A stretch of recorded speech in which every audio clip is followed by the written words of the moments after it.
evening, ladies as well as gentlemen. Papa Boris here with some more Hearthstone Arena action. In the first game of this run, I lost what was quite possibly like the unluckiest arena game I have had in a long time. It wasn't even just like my opponent got a crazy Mad Bomber or a crazy top deck. It was just like I had absolutely no chance. I think, I'm not certain, but I think that no matter how I drafted or how I played, there was just no way to win it. I had a really good curve, 2, 3, 4, but my opponent just played stuff and killed my stuff and then won.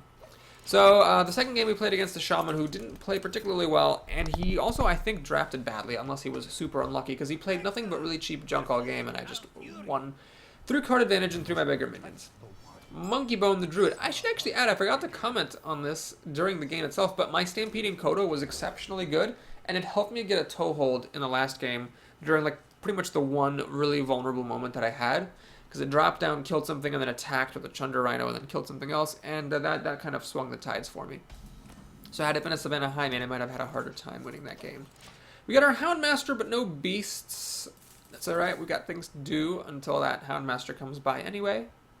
My beasts were very shy. I got the Tundra Rhino, or sorry, I got both Tundra Rhinos and the Stampeding Kodo, but no other beasts that game. Oh wait, no, that's right, it's wrong. I had the Cobra as well. It killed a Berserker early on. That's right.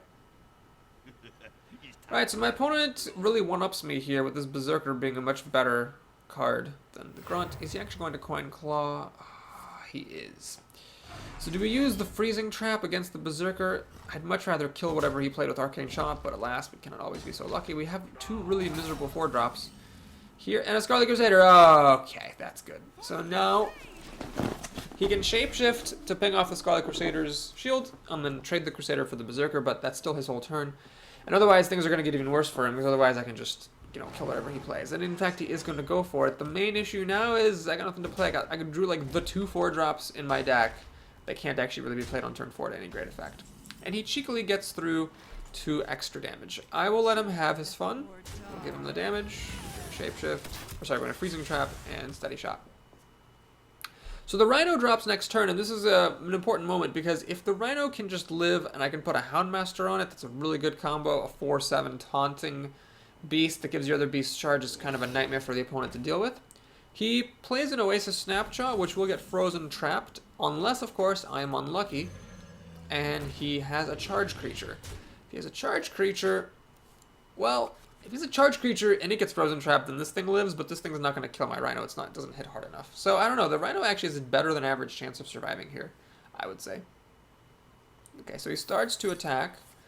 It gets frozen up.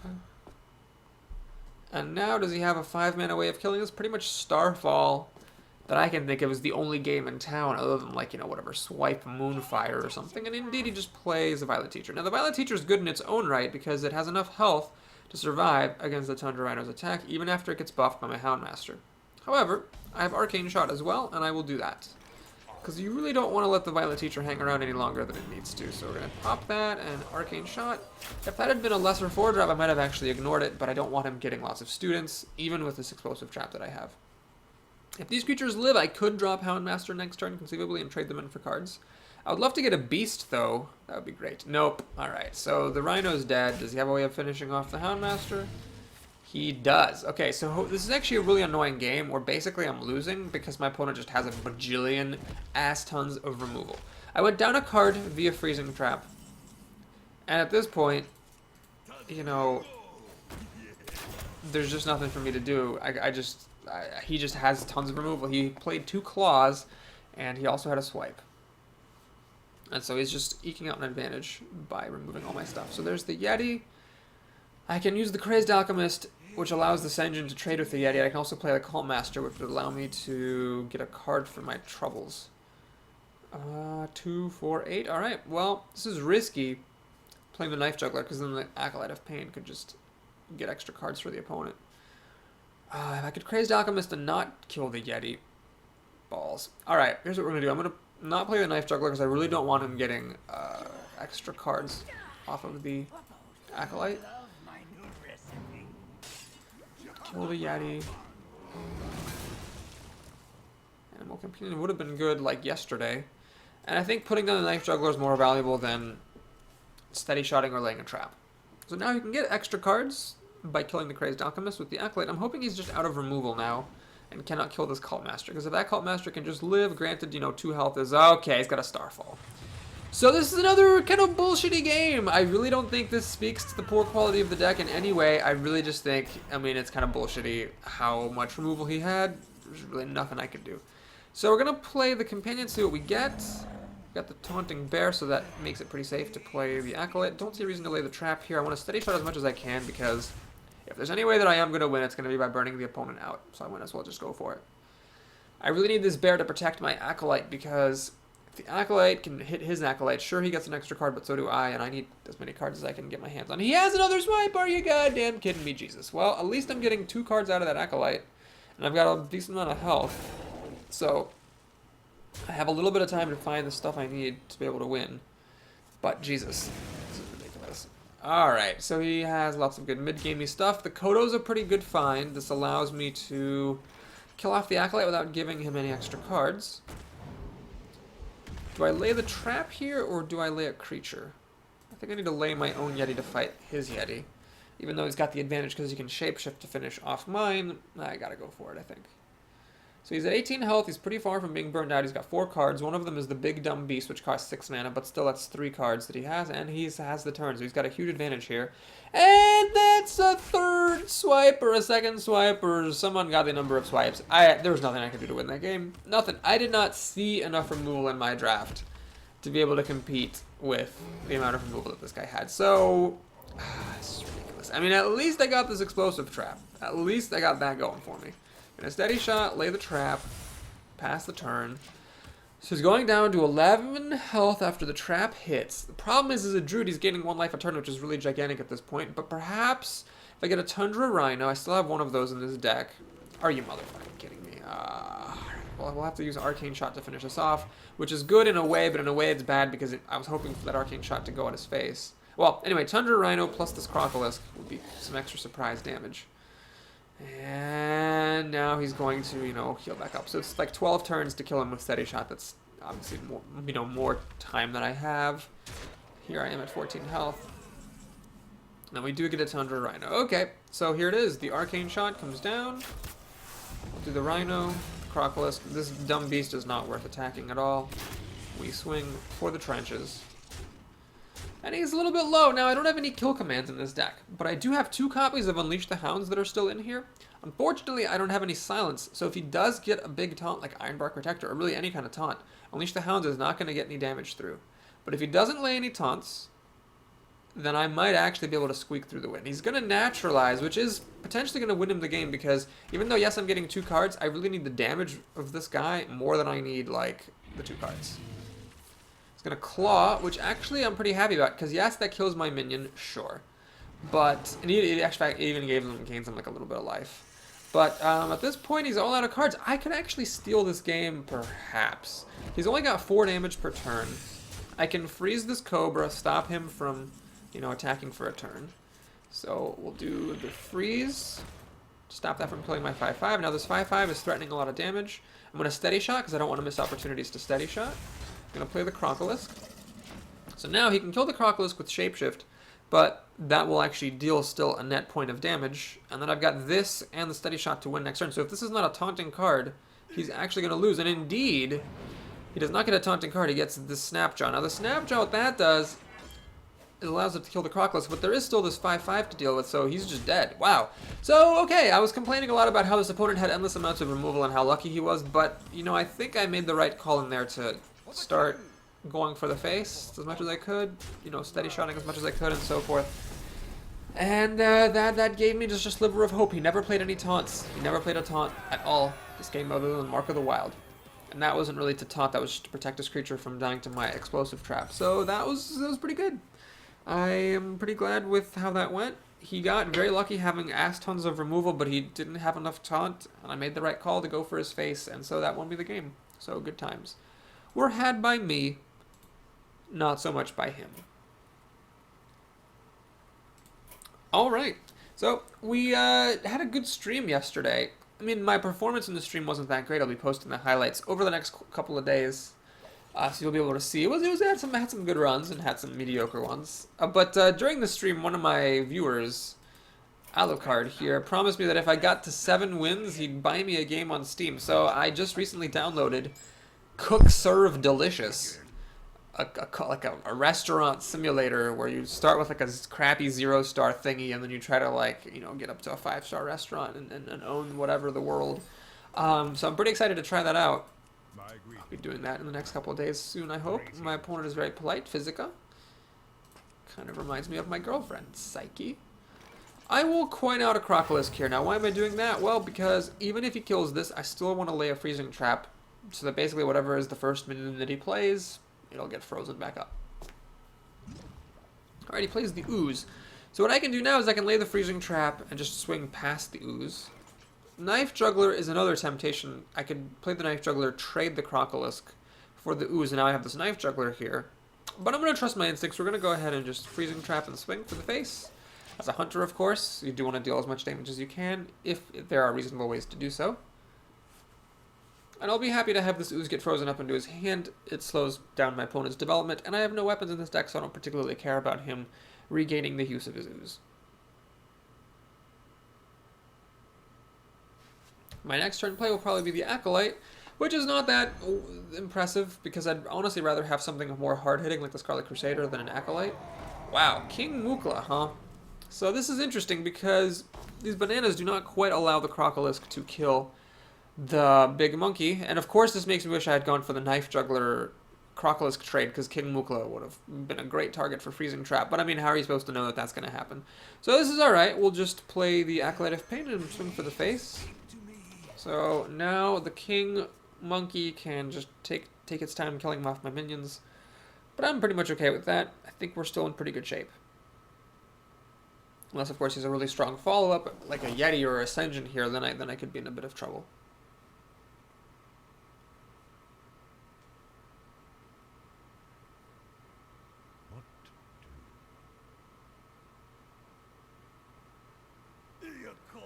Alright, he's going to buff up King Mukla, so that's really kind of irrelevant. Oh, he's actually going for the face. Interesting choice. I don't know if I would have done that in his shoes. It's a bit risky and greedy. Well, let's see. Can I use these bananas? I mean, I can buff this up to be a Chillwind Yeti and kill this Dark Iron Dwarf. And I can also play a Knife Juggler. He really shouldn't be able to ignore that. I think this is the time. Yeah, so we're going to banana up. Kill this. Play the Knife Juggler. And swing for the face. There's no reason to throw the Acolyte at the king yet, because there's a chance I'll be able to play the Cult Master. Throw the Acolyte at something and get 2 cards for my trouble. So what my opponent wants right now is removal. I mean, if he can keep hitting me with this monkey, he might just be able to burn me out. He's got a swipe for the Acolyte.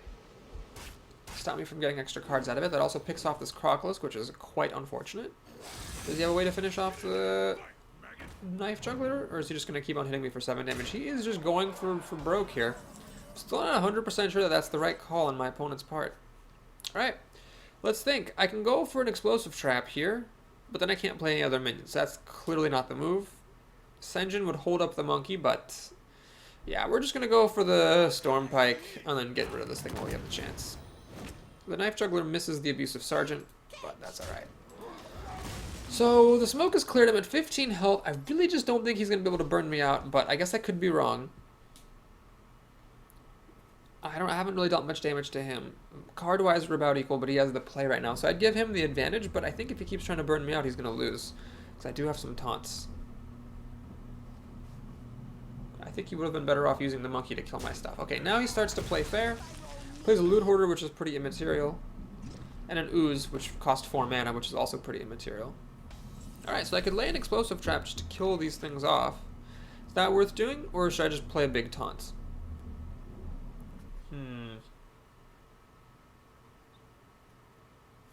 If I play the Senjin and the Crazed Alchemist, I can actually like flip one of these around so they only deal 4 damage total, so the Senjin would actually hold up the fort.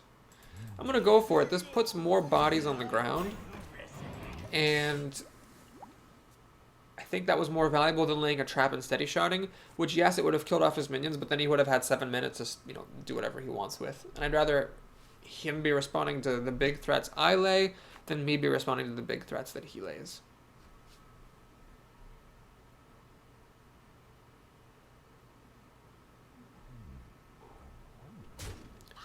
Alright, so he cashes out the Loot Hoarder for a card.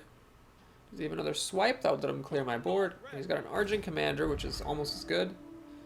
Is he going to trade the Ooze, or is he going to keep going for my face? He is actually going to play it safe and do the trade. Ah, my god. He always has these 1-drops. It's very frustrating.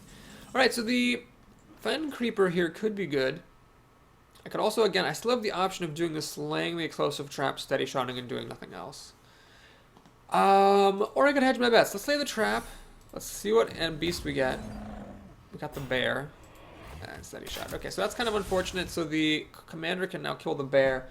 The Infiltrator will die to my Trap. So the Trap was basically just like a 2-mana deal 2 damage and kill a 1-drop. Not the greatest.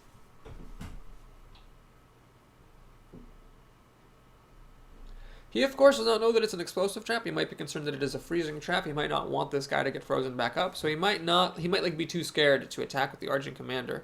He might think, oh, I bet it's a freezing trap, and attack with the Infiltrator into the Bear first, which would be kind of weird. But no, he takes the chance, finds out it's not freezing trap. Now he knows it's probably explosive trap or snipe. It could be misdirection, but it's unlikely I would lay it there. He does go for the Stormwind Champion. And that will still die to explosive trap, mercifully. Alright, so here is where Frost Elemental is actually really good. Because he's got this big thing that hits for a bunch of my life, but I can just freeze it for now. Steady Shot him. And then next turn, as long as this is alive, I can play Cult Master and run into the Stormwind Champion and get a card.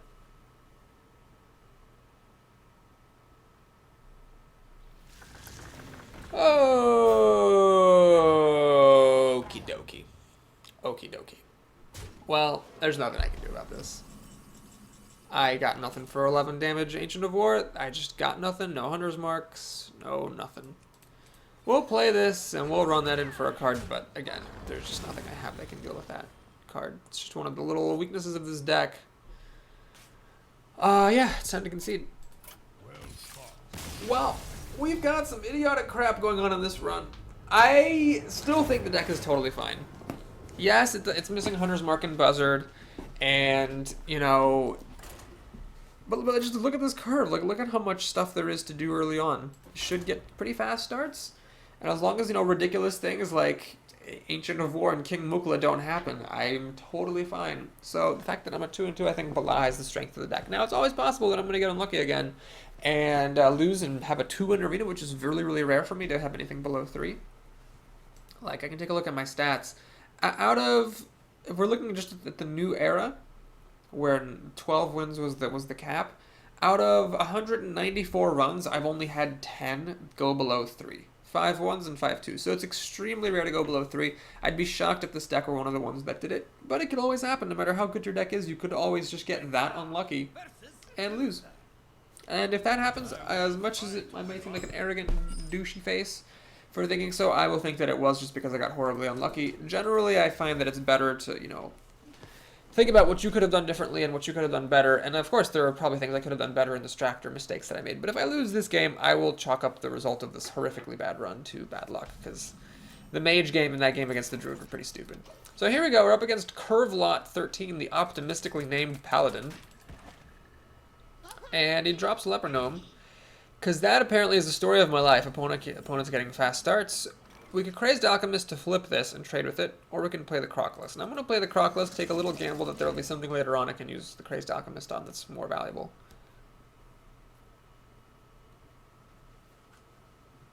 In general, it's really annoying when a Paladin has a 1-drop, because it makes it very difficult to keep the board clear.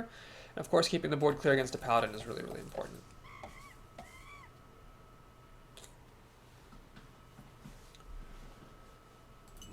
Pop the Ruby for good luck. He makes a Recruit, so after the blazing fast Leper Gnome start, he's nothing better than a Recruit, and he's going to go for the face. Man, what is up with just like all the cheeky people today? I don't understand it. Alright, so I got a couple of options. I could lay the Cobra down. The advantage of that is that I just get, you know, use up the most of my mana. I could also play the Crazed Alchemist, flip the Leper Gnome, and hit it with the Croclist. The advantage of that is that then, after the Croclist kills the Leper Gnome, the Recruit can't finish it off. I'm going to do that. I'm going to fight for board control as opposed to efficient mana spendage. So now I've got a pair of 2 toughness minions. He does have the coin, so you could coin into Consecration or choose over a champion, which would be a pain. But I feel like it was worth it to take a risk here, because if he just makes a Recruit now or just plays a 2 toughness minion, I can actually trade the board and finally get it clear.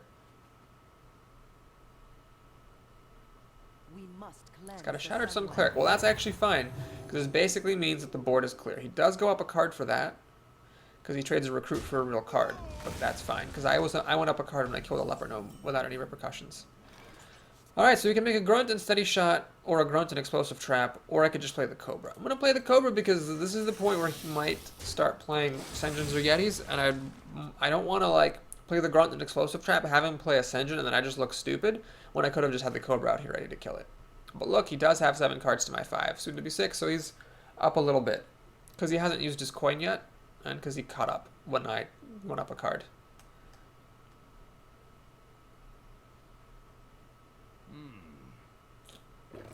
Alright, he plays a Panther, which is a pretty good thing to trade for a Cobra. However, oh, please do not play anything else. No, stop. Thank you. However, it's not a particularly great thing to trade into a Grunt, so I will use the Grunt to protect the Cobra. For a while, I actually did not like the Jungle Panther for precisely this reason, because it's just so embarrassing when you have to run it into a Grunt. But, Paladins have a bunch of things he can do. He can Blessing of Kings, he can give a Divine Shield, he can just kill this with a bunch of different things now that we're at 5 mana, so it's not a particularly big deal. I've come around to viewing the Panther as a perfectly fine and respectable card. We have the Hound's Cultmaster quote-unquote combo. Cultmaster here being as a kind of like a ghetto buzzard, where you play the Hounds and the Cultmaster, and then the Hounds can kill stuff and die and draw you cards off the Cultmaster. Obviously the buzzard is better, but the Cultmaster works off of all your other minions too, so it has its advantages. Next turn I might be playing the Frost Elemental, so this over the Archmage is something I'm pretty happy about. Oh, Jesus Christ, he's playing a Pyromancer, so we know that bad stuff's going to happen, namely my board gets cleared. Friggin' great. Friggin' great. Alright, so the Pyromancer triggers. Let's give him a well played. That was pretty well done. Thank you. And he's going to get some damage through. So I can play the Frost Elemental. What I'm going to do instead, though... Oh, geez, this is actually tempting. I could clear the board with Unleash the Hounds. Then I cannot play the Cultmaster because I'm a mana shy. I could clear the board with Explosive Trap, but then again, he kind of has the initiative. I could play this and kill one of his things and try to kill the other one with it as well, but that's basically no better than using an Explosive Trap. So alright, we'll do the Explosive Trap. I don't want to just have this free something and have it sitting out there. Let's do that. Steady Shot. Pass the turn. I just hope that whatever he plays after these guys die is not that great.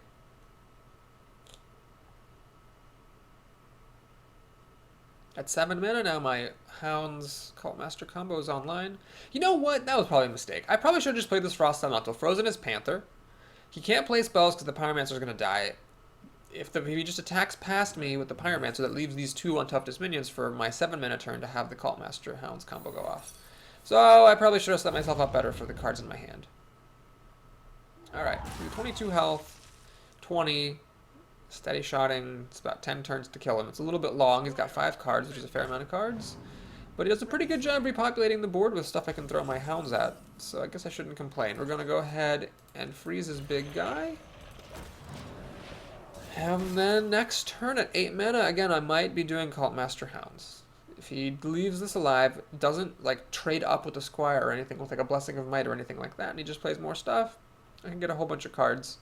And maybe clear out a few of his things. I hope he makes a Recruit here, because that's definitely a card for me if he gets a Recruit. Assuming, of course, there isn't like a huge Taunter in the way, like a Fen Creeper or something. But even if let's say he made Fen Creeper Recruit, still not a problem. I get 4 Hounds, 1 Hound plus the Frost Elemental kills the Fen Creeper, and then we're off to the races. Okay, there's a Recruit. And... Fender of Argus. Alright, still though, that's okay. I'm going to get 4 cards now and kill off pretty much everything he's got. Okay, if this is Noble Sacrifice, I'll still get 4 cards, but I'll get to kill that too. Alright, so let's go ahead and drop a Cultmaster here. Play Unleash the Hounds. Alright, we'll send a Hound in first in case that is a Noble Sacrifice, which of course it is. So that's card number 1. Ooh, Arcane Shot is pretty slick. Okay, so that changes things. I'm going to actually run my 3 Hounds into this. So I can Arcane Shot this guy.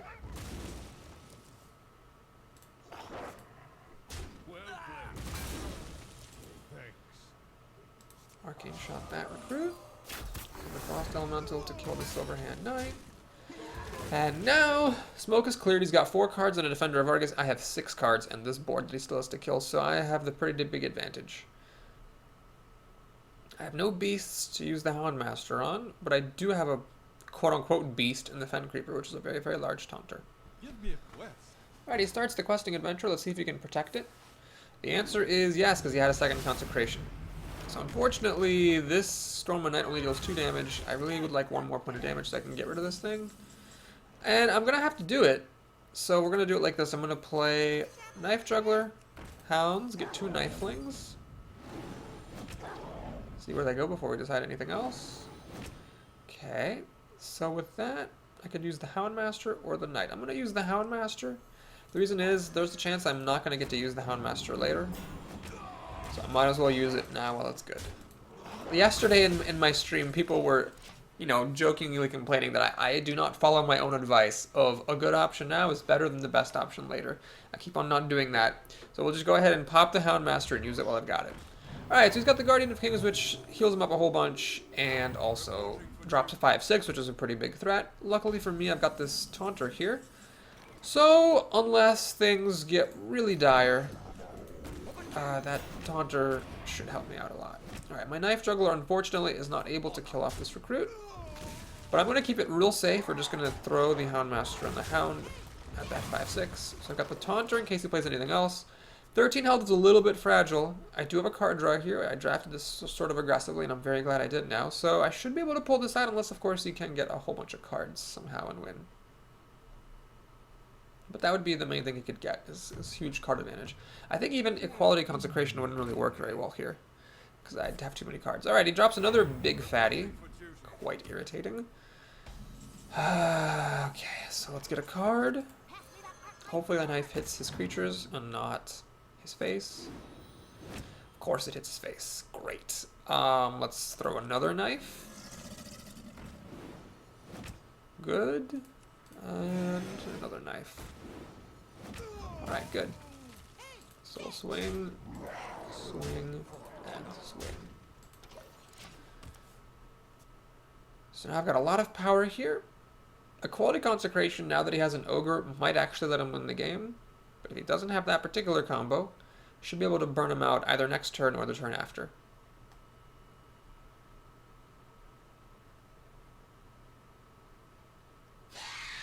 Alright, this is a pretty credible threat. Gonna kill off the Fen Creeper, make a recruit, and what else? Give Divine Shield to the Ogre. Alright, so he's got a lot of damage here. I do have to respect this. Now let's count.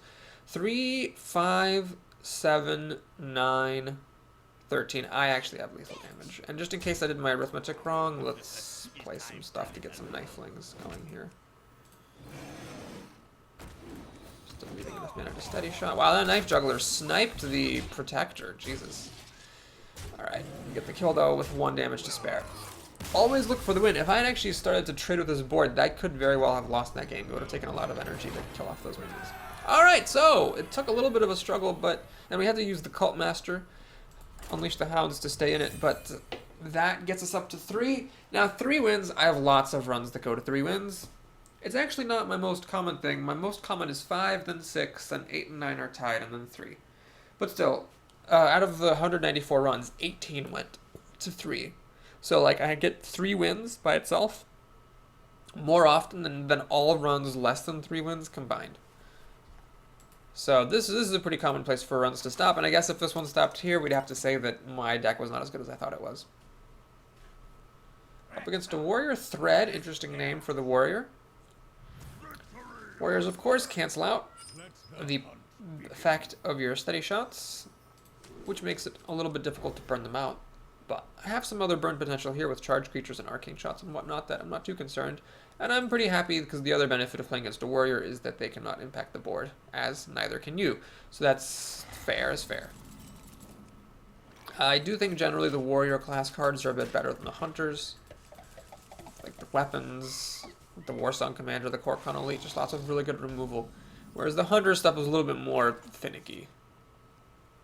I'm going to play the Crocolisk here. Now, that may be a little bit risky because they could play something and I'll be like, dang, I wish I could have enraged against it. But the thing is, if he actually plays something that a 2-3 can run into and live, that's pretty good by itself. And there's likely that he's going to use some kind of removal, as he did here.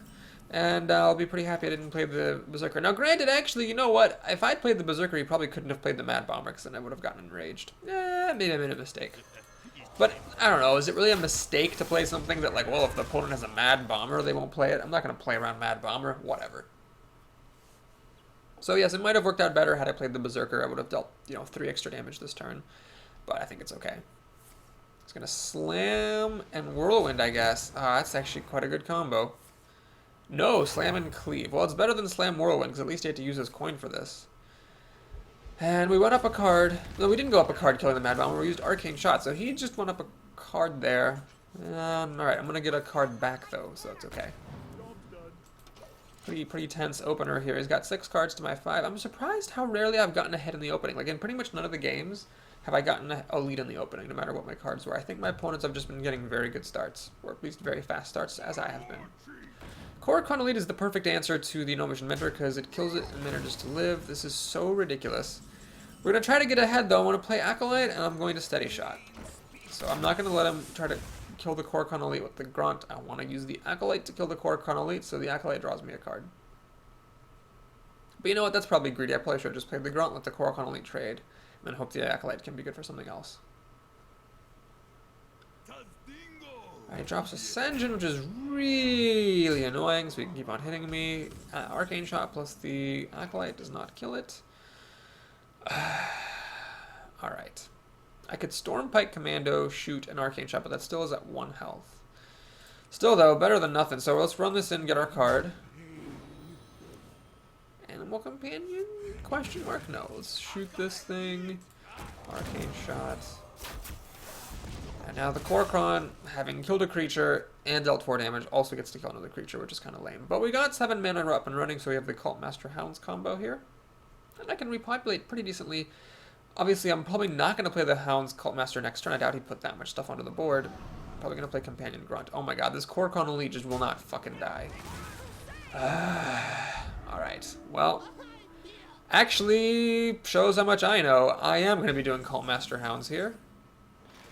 Unfortunately, I'm not going to kill his entire board. The Scarlet Crusader will live, but I at least get to kill off 2 of his minions, pop a Divine Shield, and get 3 cards, which is pretty solid use of my time. And I'm at pretty high health, all things considered. So, this is looking alright now. The Crusader is probably going to kill the Cult Master. But then he has 5 cards, and I have 6, soon to be 7. I've got the Rhino and the Animal Companion. The Animal Companion, if it's not the Charging Pig, it will have Charge, which is pretty good. I'm going to drop the Arcanite Reaper to kill the Cult Master. The issue is that now the Rhino will actually die to the Reaper, which sucks. So maybe I'm not going to play the Rhino just yet. Yeah, let's not play the Rhino just yet. What I'm going to do here is the following. We're going to play the Stormwind Knight. That will be good for a kill on the Crusader. And then I'm going to play the Grunt and Steady Shot. The idea here being I'm trying to bait out the Arcanite Reaper on this Grunt. I'm also saving up mana because now on turn 10 I can do the Rhino and the Kodo if it comes to that. Or on turn 9 I can do the Rhino and the Animal Companion, which I could have done last turn as well.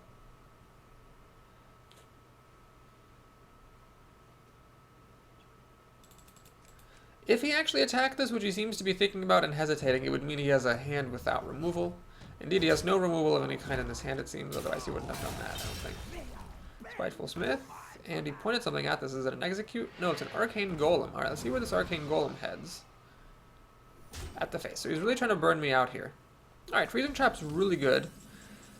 What I can do here is the following. Let's actually first of all see what Animal Companion we get before I make any judgments. We get the Charging Pig, so I don't actually need to play the Tundra Rhino here because the Pig already has Charge. I'm going to lay a Freezing Trap because I think it's important for the Cult Master. We'll take out the Arcane Golem, hit him in the face with the Pig, and now think. So I could play the Rhino so that the Kodo has Charge the following turn, and kind of just set that up. What I'm going to do instead, though, is I'm going to play the Crusader and Steady Shots. And my thinking here is I'm putting down a sturdy creature, getting 2 extra damage through. He is getting a little bit low on health. I've got 7 damage here, which he has to respect. He seems to have a hand that's very limited in the removal that it has, because he wasn't able to kill anything last turn when it would have been useful for him to have a kill. Remember, he Arcanated Reaper, a grunt. It's pretty weak stuff. Okay, so he's slamming. Does he actually have another cleave that he didn't have last turn? Alright, he finds out about the freezing trap. Okay, he needs taunt or he needs removal. If he doesn't have either one, he's going to be in a heck of a bad shape, and I really don't think he has the removal. He doesn't. He just plays... I think this is actually a different Spiteful Smith, because he slammed, went down to 7, panda down to 5. Yeah, he only paid 5 mana for this thing. Okay, now we got a couple of different options here. Option number 1. I could play the Crazed Alchemist, flip the Spiteful Smith's stats, and then trade the pig for it. Then I could also actually trade the Crusader for it. I could also play the Alchemist, Rhino, use that to kill the panda, and then still get the board clear. I could throw everything at his face. What would that be? 4, 7... 9, 12 damage. He's at 13 health. Ooh, interesting. He can hit me for 7 down to 10. What are the odds a warrior can deal 10 damage with 4 cards? I mean, it's definitely possible. I'm leaving him with 1 health. What I could do is I could Crazed Alchemist the panda. The Kodo would then actually kill the panda coming down. It wouldn't charge, unfortunately, but it would take him down to 6 health, down to 4 health. And then I'm threatening lethal. Alright, we're going to try this. I don't know if this works, but it's not putting me at quite as much risk, while still dealing a heck of a lot of damage to the opponent. I mean, I'm getting him down really low. I'm threatening lethal with what I have on the board. He's demonstrated an absence of removal in the last couple of turns, and I've got 2 burn damage in my back pocket. If I draw any beast or an arcane shot, that's even more burn damage that I can use. So he has to armor up for starters, or else the Rhino plus Steady Shot will kill him. Does he have a Defender of Argus? That's what he needs right here. He's a Blood Knight, which makes no difference. Does he have a Defender of Argus or a Sunfury Protector? He needs one of those to protect himself. Although at this point, even if he had a Defender of Argus, I think he would just lose. Because I could just bust through this stuff. Yeah, he's just lost. Interesting. Alright, well played. And that is a wrap. So we actually make it above average in this run, beating Thread the Warrior with our card quality. Notice the Kodo again being super helpful, although, yeah, actually the Kodo was helpful because the Rhino and the Savannah Highmane can never be played on the same turn, so I would have had to play the Rhino first and then hope it lived, and then play the Highmane after that for charging 6 damage. I guess I probably still would have won, because honestly, he didn't have any removal at all. He didn't have any taunt or removal, so he was just kind of screwed.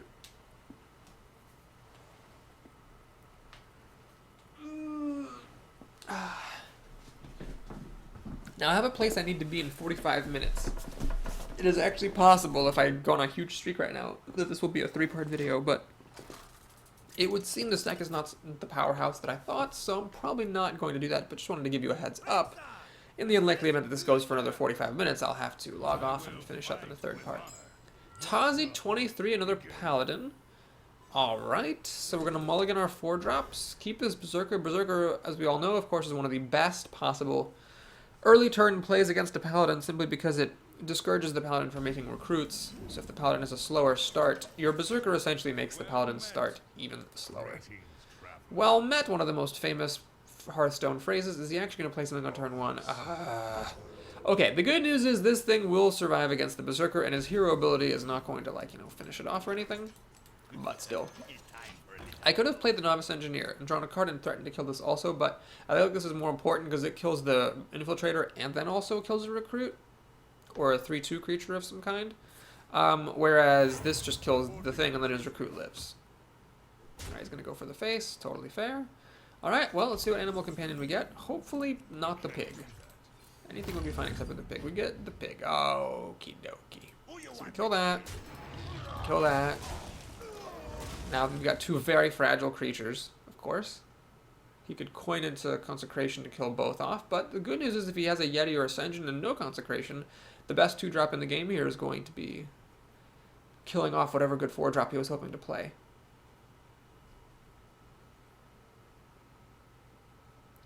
True Silver Champion would have him take a fair amount of damage killing these 2 creatures. He would take the full 4 for killing this, because when you attack with the True Silver Champion at full health, since the healing happens first, you don't get the effect. He's going to coin out, or he's going to coin out. What could he possibly coin out for 2 mana that I would care about? An Archer Protector to give this Divine Shield? That was a mistake. Or he says that was a mistake. Drink A with panda. Oh, geez. What the? Yeah. So what he wanted to do is he wanted a panda coin recruit, I guess, is what he really wanted to do there. We're going to take a little chance. We're going to play the Senjin. And, okay, so the motto is don't let paladins keep creatures. This is 9 damage, however. 9 damage. You know what? Still not going to let him keep that creature. Hit him for 5 damage, content myself with that, keep his board clear. He's got a recruit in his hand, so there was a kind of card advantage. He basically swapped the coin for a recruit, but obviously the recruit would be better to have on the board than in his hand. So it's pretty silly, all things considered. We got 8 damage being threatened, which is not insignificant considering he's at 25 health. And I got a couple of options for next turn. If he plays like a Yeti here, I would totally just play a Freezing Trap. Is he going to play back his recruit? He's going to play a Secret. Okay, well the Secret I don't really care about too much. In fact, what we'll do here is just ferret out this Noble Sacrifice with my Rhino. It's actually not Noble Sacrifice. Oh my gosh, it's Redemption. Yikes. Well, in that case, I actually cannot kill that Golem. If I killed that Golem, it would actually come back to life with 1 health. And then it would still have the Death Rattle, so it would still, you know, give back another damaged Golem. So, yeah, we're not actually going to kill this Golem at all on our turn. Now, on his turn, there's been a rules change which makes Redemption much worse. So Redemption now, you know, all secrets in general do not activate on your turn. So he could try to kill that Golem, but it wouldn't trigger the secret. Okay, so he's not going to throw the Golem away. Alright, let's think what's going on here. I probably just want to try to burn him out at this stage. Because I'm dealt so much damage to him. So again, if I kill something, it'll just come back with 1 health. It's really not even worth it. So, do I lay my traps? Do I draw cards? Alright, let's draw a card. Like this. I really don't want to miss opportunities to steady shot because he's so low on health. We're going to lay a freezing trap now to stop one of his minions from attacking. And we're going to get 5 more damage through, which is not to be discounted when you're, you know, when he's at 8 health here. So he's got to clear my board. Also has to get past freezing trap while doing this. And he's dead in 4 turns to steady shot with me at practically full health and having all the time in the world. Now he could have the Justice guy, which would allow him to get a bunch of extra time.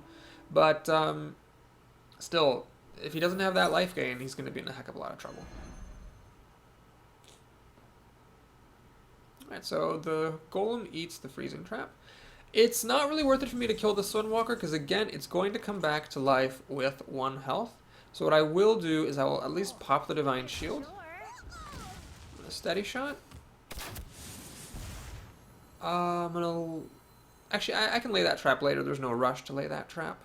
Let's play Cult Master here so that if he does kill the Senjin, at least I'll get a card for it. And now he pretty much has to have life gain or he loses in 3 turns. Granted, if he does have life gain, he's going to be in really good shape.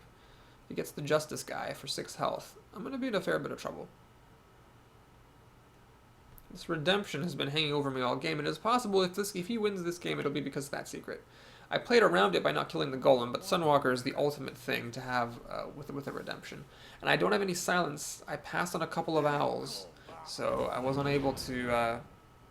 I didn't have a way to get rid of this. He actually Dark Iron Dwarfed my Senjin. I have no idea why he did that. Oh, maybe he was thinking Redemption. Sunwalker run into it, and then it dies. Comes back to life. But again, secrets don't activate during your turn.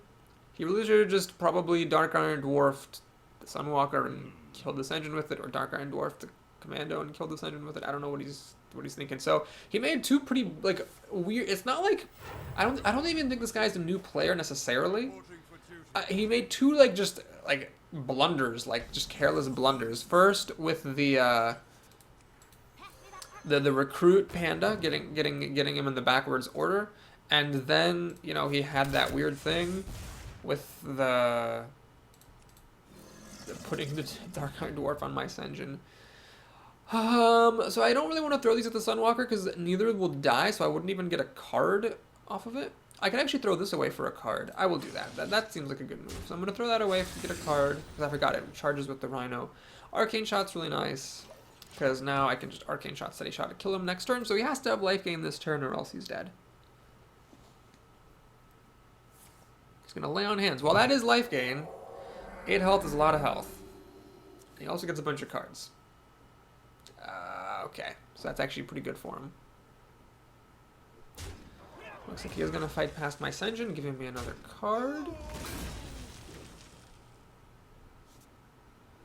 Hit me in the face a little bit. He's not going to... Okay. Oh my gosh. Well, can I even fight past this Cult Master? Or sorry, this Sunwalker? I'd have to hit it 1, 2, 3, 4 times. I mean, I could with the Arcane Shot. Alright, well, let's do it. So we're going to throw this down. Put a Houndmaster out. Kill the Sunwalker. It comes back with Redemption. Alright, then we throw away the Gnomish Inventor. Get a card off a Cult Master. Kill the Rhino, or kill the Sunwalker for real, finally. I still have enough health that I'm not that worried about things. I still don't really want to miss chances to steady shot. We're going to get 4 damage through here. Okay.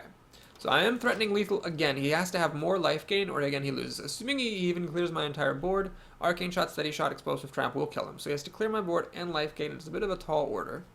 But I guess it could be done. In fact, I probably made a mistake. I probably should have just killed that Sunwalker and did what I did last turn a few turns ago. I think I had the potential for getting through, and then my minion's damage was more worth it to me than keeping the Steady Shot around.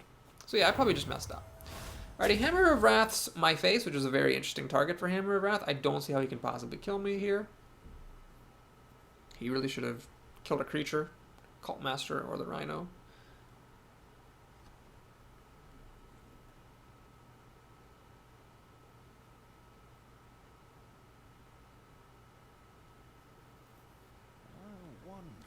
At this point, any life he can gain would be very small, so I should win this game. I probably again messed up. I let that Sunwalker stand too long with the Redemption behind it. I should have just bit the bullet. I forgot about this Rhino and these Crocolisks. I should have just used the Crocolisks earlier to get past the Sunwalker and get some damage through with the other minions I had on the board. Like, the 4 damage of this Cult Master is pretty significant.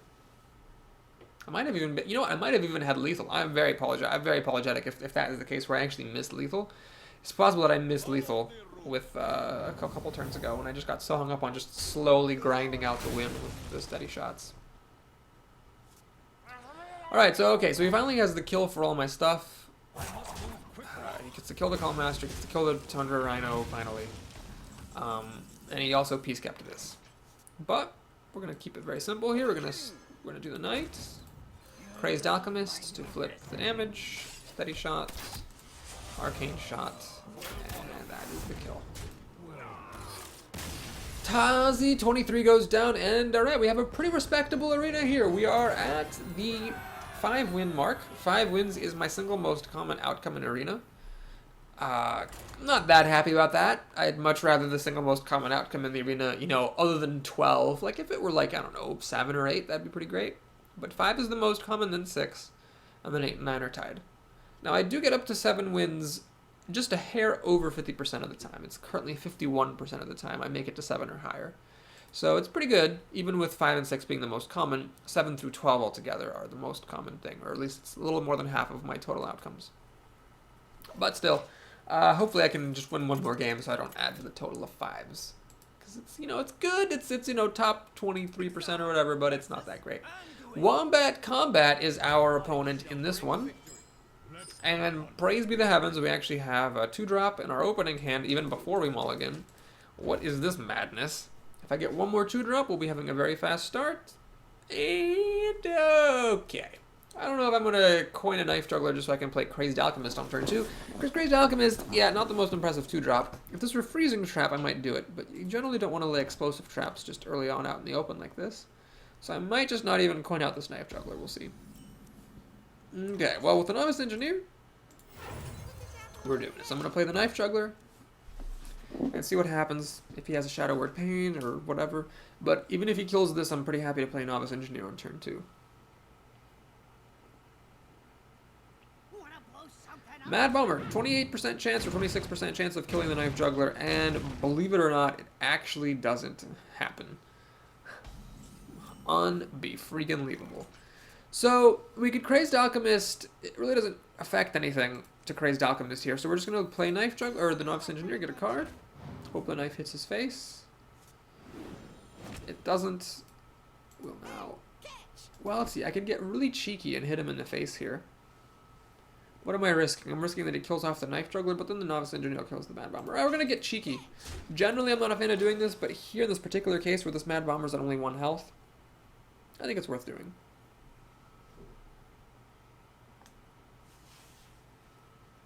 He could, of course, heal it and kill the Novice Engineer, but if he does that for his entire turn, I'll be pretty content. Alright, so there's a Shadow Word Pain for the Knife Juggler, and then the Novice Engineer is going to kill off the Bomber. Oh, Power Word Shield. Well, this is why you don't let people keep creatures. I could have just killed this Mad Bomber, but instead it's alive because I'm dumb. Alright, I'm not going to make that mistake again for a while. Get a Leok here, which isn't the greatest. The Bear would have been better, but the Leok's probably better than the Pig. The Pig would have just died to this Bomber, so the Leok at least has a chance of killing the Mad Bomber. Hopefully there's no Dark Iron Dwarf, Raid Leader, Direwolf Alpha, Shattered Sun Cleric nonsense coming up that will allow the Mad Bomber to trade. Wow, I should have just thrown the Knife Juggler at this Mad Bomber. I risked so much for what? For 3 damage? Not worth it. Alright, so he heals up the Mad Bomber. Plays a Crocolisk. I'm just like falling further and further behind because of that one mistake of not killing this Bomber. Oh god, why am I so dumb? Alright, we're going to play a Taunter here, try to salvage this game. The Leok cannot kill that 2/3, so I might as well just hit him in the face here. Not that thrilled about it. Oh, Jesus Christ.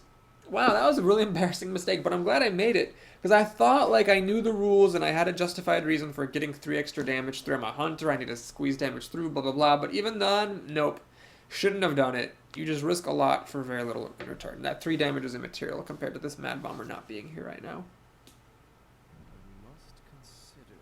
The nice thing about the Leok is it protects the Senjin from dying to Shadow Word Pain, but I bet if he had a Shadow Word Pain, he would have just used it on the Leok already. Alright, so he drops a Light Spawn. Power Word shields it to make it really huge. I wish I had taken one of those owls now. Of course. Then I'm facing a 7/7. Even a dwindling 7/7 is still a problem.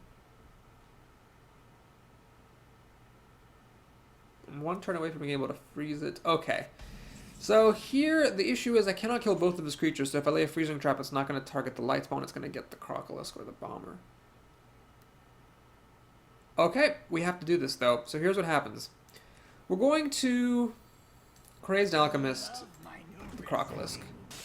This way the Leok can kill it, and then the Senjin kills the Mad Bomber, and then the freezing trap stops the Light Spawn. So what he wants right now is a charge creature to fish out my freezing trap, so the Light Spawn doesn't get bitten by it. What he also wants is a Holy Nova, which will clear my board and let him win the game trivially. So either one of those things would let him win, but if he does not have a charge creature and does not have Holy Nova, I actually have a pretty decent chance here. So there's the freezing trap. The Light Spawn costs 6 mana. He could actually replay it, although it wouldn't be that great at this point, because I could just, even with what I have on the board, I could just easily kill it, and then I would only lose 1 creature killing it, by the way, because I'd hit it with the Senjin, it would go down to 1/1, and the Crazed Alchemist could finish it off. So it really wouldn't be a great play for a 6 mana, he should probably do something else. Yeah, Senjin's a pretty good bet. So this survives, even against my beefed up Senjin. I have to throw 2 creatures at this. And if I freeze it, that's great, but I still can't get past it. Okay, so Arcane Shot's pretty good. What that allows me to do is kill it off, so I will do so. We're going to play No Mission Venture, because we should always draw cards first. I'm going to run in like this, Arcane Shot like this, and get 6 damage through. Bringing him below 20 for the time being. Pretty sure he doesn't have a Holy Nova, because it would have been the bee's knees last turn. What I really want to see here is a huge creature that doesn't have Taunt. That way I can freeze it, and then swing for my full 9 damage and get him down to very dangerous territory. In fact, this 9 damage is just dangerous in general. So he really wants to either remove most of my board or drop a taunt. Since I don't have Deadly Shot, I don't have an answer to taunts.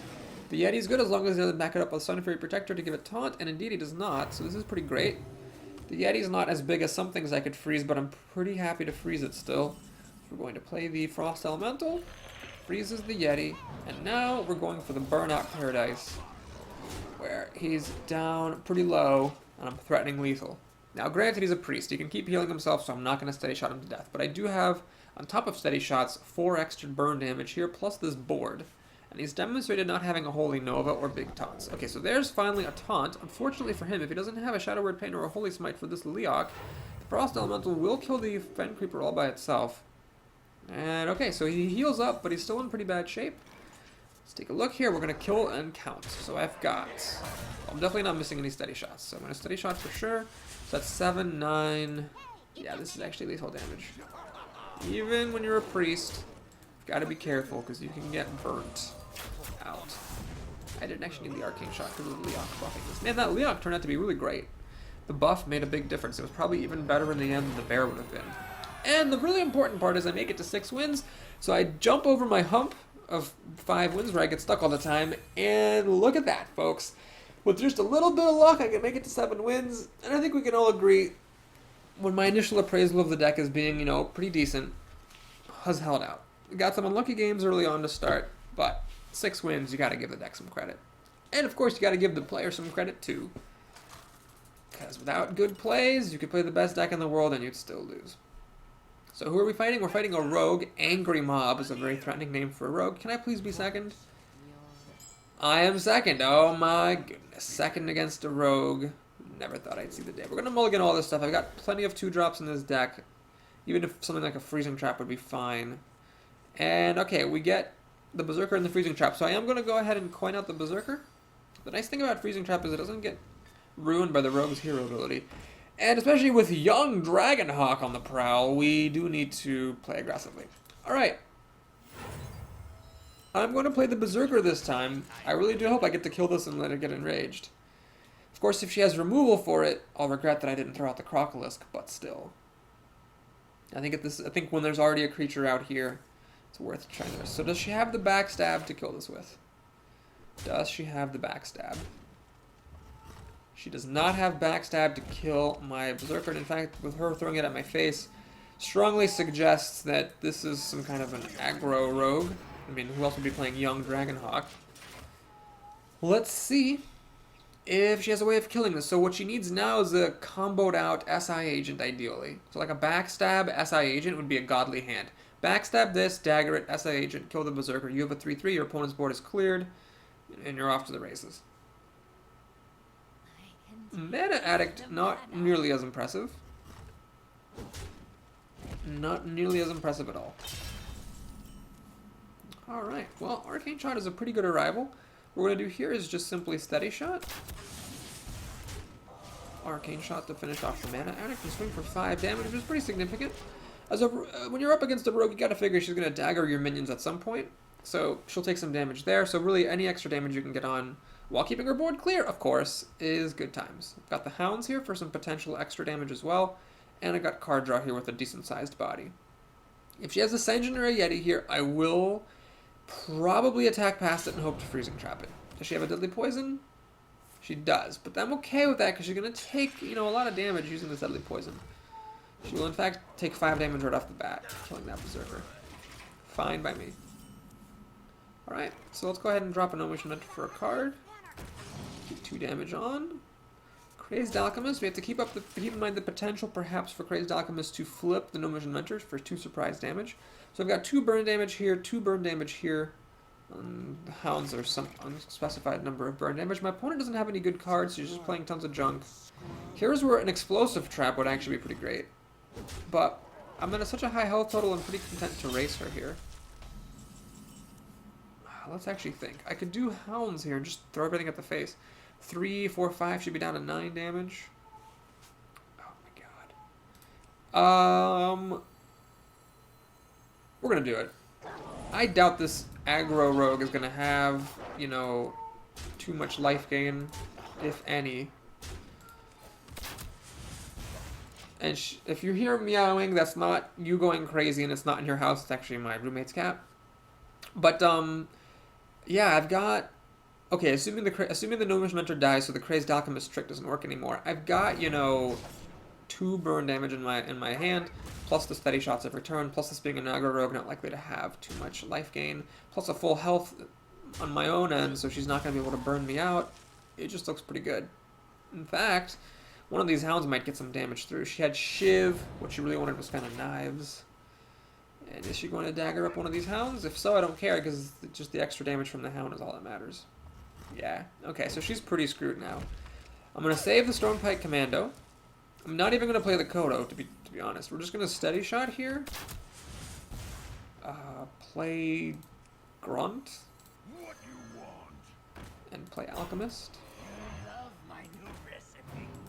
So these creatures with their puny 2 power have to be dealt with because the damage they represent is really serious. But the joke's on my opponent because Stormpike Commando and Steady Shot wins me the game next turn regardless of what she plays. So she has to life gain and clear my entire board. So he has the kill for the Grunt, of course. The Crazed Alchemist now she can't kill without using the dagger, which of course is suicide. So she has to have Fan of Knives or Shiv or something for it. Ironforge Rifleman. But the resources and mana that she spends killing this does not save her then from the impending doom of the Stormpike Commando and the Steady Shot, which she's about to face. So yeah, the Stormpike Commando, not too bad. Not too bad at all. Argent Commander is GG. Unless she plays Voodoo Doctor here with her last mana, I am going to kill her. Leper Gnome, not quite. Even if she had played Voodoo Doctor, that would have just been one extra turn that I had to kill her. But then admittedly she could have played enough stuff to catch back up. So now we just Steady Shot here. And Stormpike Commando to the face. Well played. But look at that! A 7-win run with the Hunter deck that started out so badly. Remember, this lost the first game. And it lost, and when I was at 2-1, I lost again. So I was actually at 2-2, and I've won 5 games in a row. So yes, thank you, Universe, for confirming that the deck is totally fine, and that those first couple of losses were just unlucky. In fact, in my wins, I would say that I don't think I was ever particularly lucky. Has there been a moment where I won a game to a top deck or something? I guess I was lucky that my opponents didn't have certain things, but you always have to get lucky for that. There's almost not a single game of Hearthstone you can play where, if your opponent could have had whatever cards they wanted, they wouldn't have beaten you. So that kind of luck is always present. Alright, who's our next worthy opponent? It is a mage. Wiga, the mage, or perhaps Vega if they're Polish. Alright, this opening hand, not nearly as good as the one I had against the rogue. I'm actually going to mulligan this Cobra. Early on, this is basically just a 2-3, except it costs 3 mana instead of 2. It's like an overpriced 2-drop that's really not worth keeping. Of course, I regret everything now that I've drawn this monster of a hand, but it is possible if she has a fast start and plays 2 toughness minions, the Explosive Trap will be a valid use of time. All she has to do is play a Mana Worm or a 2-3, and the Explosive Trap is terrible. Right, there we go. So the Explosive Trap is totally terrible. Freezing Trap, though, I will play. Even though it's obviously sexier to play Freezing Trap later on to hit a bigger minion with it, I am not going to give up so much tempo. Luckily, she has a slow continuation. I really wish I had kept that Cobra. Man, I rolled the dice and I lost. Should I kept that Cobra, then I actually have something to play. But then again, if I'd kept the Cobra, I might not have drawn the Freezing Trap, so who knows. Can I get a playable card, please? Oh my god, are you goddamn kidding me, Jesus. Alright, we're going to take a little risk here. I'm going to play the Explosive Trap. There's a good chance it's going to get wasted, but I have to just, even if it only deals 2 damage to a bigger minion, I just have to go for it, because I just have to go for it. I have to hope that I can slow the opponent down enough with that damage. Novice Engineer arrives a turn late. Am I going to play around Mirror Entity? Nope. She can have a Gnomish Inventor. That's fine. A 2-4 for 3 mana is okay by me. And that is in fact what it is. Alright, so if she attacks me, the Explosive Trap will damage this, then my Gnomish Inventor can kill hers. Otherwise, I can just play the Kodo and that'll kill this as well.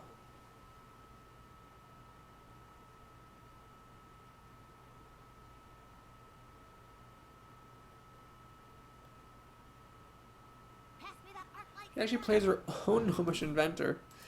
And attacks. I don't know if that was right. I mean, she probably should have attacked first to trigger the trap and then played the Inventor. This actually is a non-insignificant mistake. No, actually it doesn't make a difference because the Kodo was going to kill it anyway. Yeah, so it's fine. Even if this were at full health, I could still kill the damaged one and then kill the other one with the Kodo. Now I could also kill this with the Rhino and then hope to pull off a charging Crocolisk the following turn, or even a charging Kodo. Is that worth the risk? I think it's worth the risk. So we'll clear her board, risking a Frostbolt to finish off the Rhino. But I think the upside is worth the downside, because if I can play a Kodo and have it charge, or a Crocolisk and Ascension, and the Crocolisk charges, that could be worth it. That's worth the risk. Of course, now there's the counter risk of not having anything to kill with the Kodo.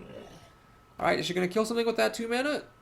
She is, damn it! Oh my god. Kodo would have actually killed this and charged as it is. The Flesh Eagle starts to grow. I don't have any way to deal with it. Fuck. Well, had I played the Kodo last turn, I would actually have a kill for the Ghoul this turn. And the Coda would have been a 5 health, so Frostbolt wouldn't have killed it. So, okay, if I lose this game, it will be entirely because of that decision to play the Rhino instead of the Kodo. Should have played the Kodo. This thing, with its mighty 3 power, does not succumb to my Kodo's attacks.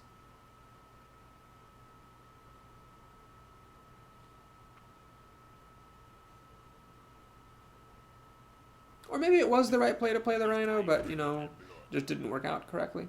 Who knows? Just please don't have any more Frostbolts or Fireballs. No Mission Venture. Alright. So this is fine. What we can do here is the following. First, well, shoot. If I use the Kodo to kill one of these and the Frost Elemental to kill the other one of them, then the Ghoul lives. So what I have to do, it's kind of unfortunate, I have to kill the Ghoul and then just hope the Kodo kills the Berserker. Yeah, I just have to hope for it. Because if the Berserker lives, it'll kill the No Mission Venture and get enraged. Alright, luckily things go my way, so let's draw a card here. Swing for 2. I'm really not getting that much damage through, unfortunately. And if she has a Flame Strike, she can pretty much win the game. But what else is new? I'm playing against a Mage. We've got lots of Taunt, not much burn potential. No Flame Strike here, thank goodness. And what else is she going to do? Blue-Yellow Warrior, that can kill off my Frost Elemental. The No Mission Venture can kill my No Mission Venture. She's going to draw cards. Wow, that was one of the... I'm amazed.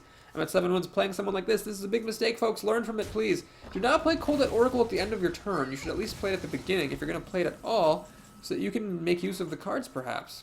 This is just a bad error. Now, basically, what she's doing is she's saying, alright, opponent, you get to use your cards first. Which I'm totally down with. Alright, we get the Charging Pig. Now we have to think very, very carefully. I could get 7, 8 damage through. 9, 10, perhaps. But no, I'm gonna play the Fen Creeper. I could play the Hounds. Okay, so let's say I play the Hounds and Steady Shot. The Hounds is 3 damage. Steady Shot is 2 more. That's 5. 5 plus 8 is 13, 14. I can get her down to 10 health. Is that a worthy risk? Is that a worthy risk? Or should I just play it safe and clear out her board? We're gonna go for it. I don't know if this is the right call. I can even get 2 extra damage with the Crazed Alchemist, but no, we're gonna just Steady Shot, and we're gonna go for broke. She would have had a good turn last turn to play Steady Shot. She didn't. So, or sorry, to play Flame Strike. She didn't, so I'm guessing she doesn't have it. She has drawn 3 cards since then, 2 from the Cold Light and then 1 more from her turn. So it's possible she top decked 1. But I'm willing to take that risk because this is a pretty big board to deal with. And I'm going to kill her in 6 turns with Steady Shot anyway while I'm at full health, and she has to kill everything I play every time. Alright, so is she going to Flame Strike with the last 7 mana? The answer is no, she doesn't have it. Good. She kills a Hound. She can kill off, you know, most of my stuff. Yep, there goes the pig. And she can enrage the Berserker, killing a 1-1. But I mean, this Kodo, if this actually gets to attack, that's huge. That's shaving off 2 turns of Steady Shotting because of the odd number. Let's see if she has a Taunt or a Fireball with the remainder of her mana here. She has spell damage, which I'm pretty okay with ignoring. I have to be careful, though. She's got 9, 11, 12 damage. Okay, so we're going to do the following. I'm going to Fen Creep, Steady Shot, and think. I could Crazed Alchemist for 2 extra damage. Swing. So I'm swinging for 4. She's down to 5. I could swing for 6. She's down to 3. I think it's worth doing. So the reason I think this is worth it is that now, if I top deck an Arcane Shot, I will win. Whereas if I, in the previous version of events, if I had top decked Arcane Shot with her at 5 health, I would not have won. I think it's a worthy risk. I've got 2 Arcane Shots in here. I also have a Tundra Rhino and a Stormwind Knight. So there's at least 4 cards. I might even be forgetting something, but there's at least 4 cards here. Oh, there's a Stormpike Commando. So there's at least 5 cards out of these 14 that will give me the win, even if she clears my entire board. Now, clearing my entire board is not too difficult. Even with just what she has 5 damage plus the ping to kill the Fen Creeper. Argent Squire kills the thing. Cold Oracle kills that. Azure Drake kills that. So she can clear my board pretty easily with what she has. That would cost her the loss of all of her creatures and the Divine Shield. Well, not the Argent Squire itself, but the Divine Shield. If she has, you know, spells like Flame Strike, Cone of Cold, Frostbolt, Fireballs, whatever, she can do much better than that. But I think, given how little removal she's played this game, it's safe to say she's going to have a difficult time killing this, and I think I took a worthy risk. Yeah, so there's the best 2-drop in the game, dealing 5 damage. She's going to play a Cone of Cold now. She's going to Spellbreaker to get rid of the Kodo shenanigans, turning it back into a 3-5. But that doesn't actually matter. In fact, it makes the Kodo harder to kill, so I don't know. Whoa, that might have been a huge mistake. She might not have realized the Kodo would actually, like, get its health back up to full. Oh my gosh.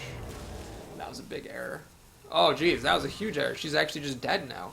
So because she silenced my Kodo, she, like, lost. She could have killed everything. She could have just thrown the Azurgic at the Kodo, killed it when it was a 5-3, killed this with the Colded Oracle, and she would have maybe lasted one more turn. Now, granted, even if I didn't get Arcane Shot, there was no way in hell she was going to deal all that damage to me and kill me. So I would have had, you know, the potential to win with steady shots, but the problem is that, you know, then she would have, you know, maybe gotten life gain or who knows what, and survived. Or gotten, like, a little bit of life gain, like, or like an ice block or something. Obviously, that's very unlikely. But let's just say, you know, she could have gotten an ice block or like a couple of ice blocks while getting damage through with her minions and burned me out. Like, there was like a sliver of hope, but instead the way that she played it, she was guaranteed to lose. And that's what it takes to be a good player. You got to give yourself chances to get lucky. Sure, most of the time, you're not gonna hit those 1 in 10 odds that you gave yourself. But a poor player who never gives themselves the 1 in 10 odds to begin with is just gonna guaranteed to lose, whereas the good player will, you know, sneak away with a win 1 game out of 10. And that makes all the difference. Alright, Space Mersana is the mage we fight again. Back-to-back mages, 2 different ones. Hopefully she passes on turn 1 so I can play this Berserker in peace. And she does. Lovely as well as doubly. Now my turn 3 play is underwhelming, it's just this Novice Engineer. But, you know, I'd rather have a good turn 2 and a bad turn 3 than a bad turn 2 and a good turn 3. She does have the Frostbolt for the Berserker, which is the ultimate answer, but, you know, there's other good cards here like Cult Master that I don't want her to have Frostbolts for, or Knife Juggler for that matter. So I'm pretty content to lose the Berserker to the Frostbolt.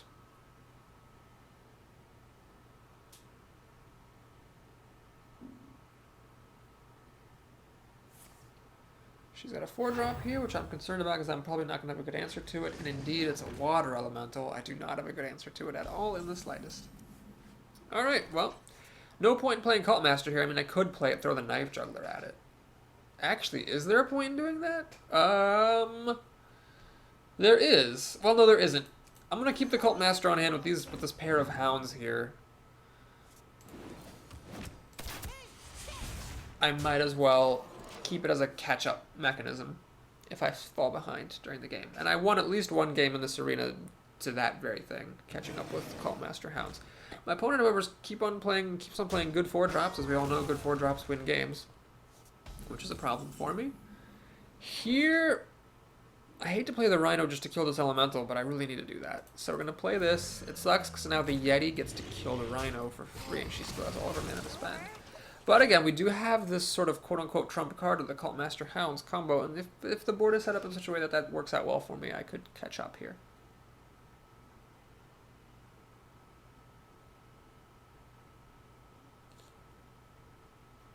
Her having really good back-to-back 4-drops has been a problem. Alright, so the Ventricle Mercenary is also a problem. Can't kill it easily at all. And, yeah, we're just going to have to race it, which I'm not super thrilled about. If you're sure. I really needed to drop 2 minions that turn, but I can only drop 1. I mean, I could have dropped Scarlet Crusader and Hounds, but what do the Hounds do without Hunter's Mark? So this is bad. If I race against that Ventrico, she as a mage will probably kill me.